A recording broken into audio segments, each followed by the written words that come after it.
And the 1-1 pitch. And he drills this ball into left field. Going back on it is Victorino. And Victorino runs it down out there on the track. He caught it a few feet in front of the 362 sign. Boy, that was a nice running over-the-shoulder grab.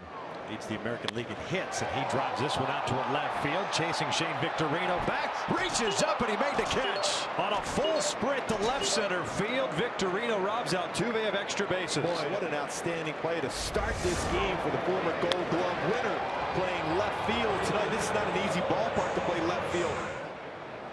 Breaking pitch out toward left field. Victorino moving back, pulls up. It's off the out-of-town scoreboard. Correa's trying to go to second. The throw is easily in time. What an inning for Victorino. Shane Victorino gets the job done twice. Boy, Victorino played that perfectly. He had a couple of gems out there defensively in the inning. Easily guns down Correa, trying to stretch it into a double, and the inning is over. Correa speeding for second. Victorino's throw in, and it's there in plenty of time. Correa is tagged out, trying to get into scoring position with 2 out.